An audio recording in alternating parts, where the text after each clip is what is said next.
Hello friends, എല്ലാവർക്കും tasty മാജിക്കിലേക്ക് സ്വാഗതം. ഇന്ന് LCHF അല്ലെങ്കിൽ കീറ്റോ ഡയറ്റ് ഫോളോ ചെയ്യുന്നവർക്ക് കഴിക്കാവുന്ന ഒരു ലഞ്ച് റെസിപ്പി ആയിട്ടാണ് വന്നിരിക്കുന്നത്. ഒരു കോളിഫ്ലവർ റൈസ്, ഒരു ഉള്ളിച്ചോറാണ്. അതിലേക്ക് വഴുതനങ്ങ തോരനും പിന്നെ ഒരു ഫിഷ് ഫ്രൈ ആണ്. ഇതിലേക്ക് ആവശ്യമായിട്ടുള്ള ഇൻഗ്രീഡിയൻസ് എന്തൊക്കെയാണെന്നും ഇതെങ്ങനെയാണ് തയ്യാറാക്കുന്നതെന്ന് നോക്കാം. ഏകദേശം 250 ഗ്രാം കോളിഫ്ലവർ, ഒരു കോളിഫ്ലവറിൻ്റെ പകുതി പോർഷനാണ്. അതിൻ്റെ ഫ്ലവർ മാത്രം എടുത്ത് ഒരു അരമണിക്കൂർ നേരം ഉപ്പിട്ട ചുടുവെള്ളത്തിൽ സോക്ക് ചെയ്തതിന് ശേഷം നല്ലപോലെ കഴുകി വൃത്തിയാക്കി എടുത്തതാണ്. ഇനി ഇതൊന്ന് കോളിഫ്ലവർ ജസ്റ്റ് ഒരു 3-4 മിനിറ്റ് ഒന്ന് വേവിച്ചെടുക്കാം. അതിനായി കുറച്ച് വെള്ളം വെച്ചിട്ടുണ്ട്. അതിലേക്ക് ആവശ്യത്തിനുള്ള ഉപ്പ് കൂടെ ചേർക്കാം. എന്നിട്ട് കഴുകി വൃത്തിയാക്കി വെച്ചിരിക്കുന്ന കോളിഫ്ലവർ അതിലേക്കൊന്ന് ചേർത്ത് ജസ്റ്റ് ഒരു 3-4 മിനിറ്റ് ഒന്ന് തിളപ്പിച്ചെടുക്കാം. ഇത് 3-4 മിനിറ്റ് തിളപ്പിച്ചെടുത്തിട്ടുണ്ട്. ഇനി സ്വിച്ച് ഓഫ് ചെയ്തതിന് ശേഷം ഒരു സ്ട്രെയിനറിലേക്ക് മാറ്റാം.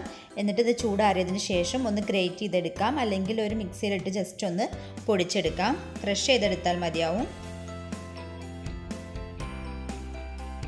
കോളിഫ്ലവർ തരിതരിപ്പായി പൊടിച്ചെടുത്തിട്ടുണ്ട്. ഉള്ളിച്ചോറ് റെഡിയാക്കാം. അതിനായി ഒരു പാനിലേക്ക് 1-2 ടീസ്പൂൺ വെളിച്ചെണ്ണ ഒഴിക്കാം. ഇതിലേക്ക് കട്ട് ചെയ്ത് വെച്ചിരിക്കുന്ന ചുവന്നുള്ളിയാണ്. ഒരു 3-4 ചുവന്നുള്ളി കട്ട് ചെയ്തതാണ്. ഇതൊന്ന് ഫ്രൈ ആക്കി എടുക്കാം.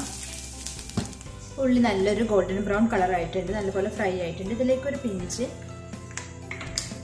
മഞ്ഞൾപ്പൊടി കൂടെ ചേർത്ത് ഒന്ന് മിക്സ് ചെയ്യാം. എന്നിട്ട് പൊടിച്ചു വെച്ച കോളിഫ്ലവർ ഇതിലേക്ക് ചേർക്കാം. ഇനി ഇത് ജസ്റ്റ് 1-2 മിനിറ്റ് നേരം ഒരു മീഡിയം ഹൈ ഫ്ലെയിമിൽ വെച്ച് ഒന്ന് കോളിഫ്ലവർ ഒന്ന് ഡ്രൈ ആക്കി എടുക്കാം. ഇപ്പോൾ ഇത് ഏകദേശം 2-3 മിനിറ്റ് നല്ല ഒരു ഹൈ ഫ്ലെയിമിൽ വെച്ച് കോളിഫ്ലവർ നല്ലപോലെ ഒന്ന് ഡ്രൈ ആക്കി എടുത്തിട്ടുണ്ട്. ഇനി സ്വിച്ച് ഫ്ലെയിം ഓഫ് ചെയ്തതിന് ശേഷം നമുക്ക് വഴുതനങ്ങ തോരനും അതുപോലെ ഫിഷ് ഫ്രൈ ഒന്ന് റെഡിയാക്കി എടുക്കാം. ഒരു മീഡിയം സൈസിലുള്ള വഴുതനങ്ങ ചെറുതായി കട്ട് ചെയ്തെടുത്തതാണ്. ഇതിലേക്ക് ആവശ്യത്തിനുള്ള ഉപ്പ് കൂടെ ചേർത്ത് ഒന്ന് മിക്സ് ചെയ്ത് ഒരു 10 മിനിറ്റ് നേരം ഒന്ന് റെസ്റ്റ് ചെയ്യാനായിട്ട് വെക്കാം. അതിലെ വെള്ളമൊക്കെ ഒന്ന് ഇറങ്ങി വരാൻ വേണ്ടിയിട്ടാണ് ഇങ്ങനെ ചെയ്യുന്നത്.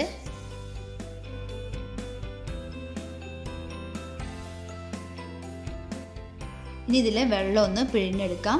ഇതിങ്ങനെ ചെയ്യുന്നത് നമ്മൾ വഴുതനങ്ങയൊക്കെ വെക്കുമ്പോൾ പെട്ടെന്ന് കുഴഞ്ഞു പോകുമല്ലോ, അത് ഇല്ലാണ്ടിരിക്കാൻ വേണ്ടിയിട്ടാണ് ഇങ്ങനെ ചെയ്യണത്. ഇനി ആ പരുവത്തിലാണ് ഇഷ്ടമെന്നുണ്ടെങ്കിൽ നിങ്ങൾക്ക് ഇതുപോലെ ചെയ്യേണ്ട കാര്യമില്ല, ഡയറക്റ്റ് അങ്ങോട്ട് വെച്ചാൽ മതി. ഇങ്ങനെ പിഴിഞ്ഞെടുത്തതിന് ശേഷം വേറൊരു പ്ലേറ്റിലേക്ക് മാറ്റാം. ഇതുപോലെ എല്ലാതും ഒന്ന് പിഴിഞ്ഞെടുത്തിട്ടുണ്ട്. ഇതിൻ്റെ വെള്ളം നമ്മൾ യൂസ് ചെയ്യുന്നില്ല.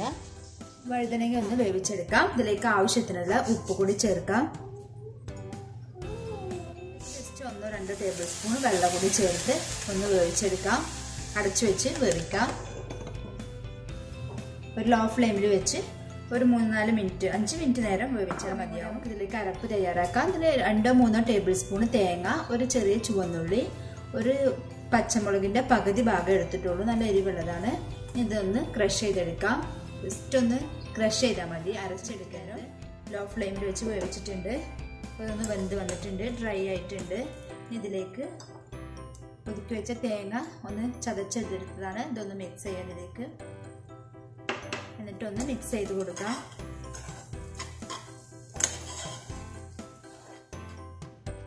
ജസ്റ്റ് 1 മിനിറ്റ് ഒന്ന് അടച്ചു വെക്കാം. വഴുതനങ്ങയും തേങ്ങ നല്ലപോലെ ഒന്ന് മിക്സ് ആവാൻ വേണ്ടി 1 മിനിറ്റ് നേരം ജസ്റ്റ് ഒന്ന് അടച്ചു വെച്ചു. പിന്നെ ഇതിലേക്ക് ഒരല്പം കറിവേപ്പില ചേർക്കാം. പിന്നെ കുറച്ച് പച്ച വെളിച്ചെണ്ണ കൂടെ ചേർക്കാം. തണുപ്പായതുകൊണ്ട് വെളിച്ചെണ്ണ കുറച്ച് കട്ടിയായിട്ടാണ് ഇരിക്കുന്നത്. എന്നിട്ട് ഇത് നല്ലപോലെ ഒന്ന് മിക്സ് ചെയ്യാം. നിങ്ങൾക്ക് വേണമെങ്കിൽ കടുക് പൊട്ടിച്ചൊഴിക്കാം. ഇവിടെ ഞാൻ പൊഴിക്കുന്നില്ല, ജസ്റ്റ് പച്ച വെളിച്ചെണ്ണ ഒഴിച്ച് കറിവേപ്പിലയും കൂടെ മിക്സ് ചെയ്ത് എടുക്കുക ചെയ്യുന്നത്. നമുക്ക് ഫ്ലെയിം ഓഫ് ചെയ്ത് ഇതൊന്ന് സെർവിങ് ബൗളിലേക്ക് മാറ്റാം. വലിയ പീസ് കിങ് ഫിഷ് ആണ് എടുത്തിട്ടുള്ളത്, ഐക്കോറ. ഇതൊന്ന് മാരിനേറ്റ് ചെയ്യാം. അതിനായി ഒരു 1/2 ടീസ്പൂൺ മഞ്ഞൾപ്പൊടി, 1 ടീസ്പൂൺ മുളക് പൊടി, ഒരു 1/4 ടീസ്പൂൺ ജിഞ്ചർ ഗാർലിക് പേസ്റ്റ്, പിന്നെ ഒരു 1/4 ടീസ്പൂൺ നാരങ്ങയുടെ നീരും അതുപോലെ ഉപ്പ് കൂടെ ചേർത്ത് മിക്സ് ചെയ്തെടുത്തതാണ്. 2 ഭാഗം ഒന്ന് മാരിനേറ്റ് ചെയ്തെടുക്കാം.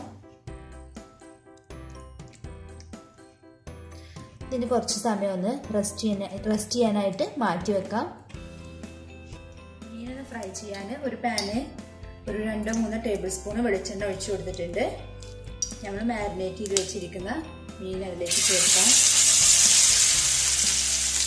എന്നിട്ടൊരു മീഡിയം ലോ ഫ്ലെയിമിൽ വെച്ച് ഒരു 5 മിനിറ്റ് നേരം ഒരു ഭാഗം ഒന്ന് ഫ്രൈ ആക്കി എടുക്കാം. മീനൊന്ന് ഫ്രൈ ആയി വന്നിട്ടുണ്ട്. ഇത് എണ്ണയിൽ നിന്ന് മാറ്റി തിരിച്ചിട്ട് കൊടുക്കാം. മാറ്റാം. LCHF അല്ലെങ്കിൽ കീറ്റോ ഡയറ്റ് ഫോളോ ചെയ്യുന്നവർക്ക് കഴിക്കാവുന്ന ഒരു അടിപൊളി ലഞ്ചാണ്. നല്ല ടേസ്റ്റി ആയിട്ടുള്ള ഉള്ളിച്ചോറ്, കോളിഫ്ലവർ റൈസ്, പിന്നെ വഴുതനങ്ങ തോരനും നല്ല അടിപൊളി ഫിഷ് ഫ്രൈയും. അപ്പോൾ ഇതെല്ലാവരും ഒന്ന് ട്രൈ ചെയ്ത് നോക്കുക. എന്നിട്ട് അഭിപ്രായമൊക്കെ അറിയിക്കുക. റെസിപ്പി ഇഷ്ടമായാൽ ലൈക്ക് ചെയ്യാനും ഷെയർ ചെയ്യാനും മറക്കരുത്. അതുപോലെ ചാനൽ സബ്സ്ക്രൈബ് ചെയ്തിട്ടില്ലെങ്കിൽ ദയവായി സബ്സ്ക്രൈബ് ചെയ്യുക. ബെല്ലൈക്കൺ കൂടെ പ്രസ് ചെയ്യുകയാണെങ്കിൽ ഞാൻ വീഡിയോസ് അപ്ലോഡ് ചെയ്യുമ്പോൾ തന്നെ നിങ്ങൾക്ക് നോട്ടിഫിക്കേഷൻ ലഭിക്കും. Thanks for watching.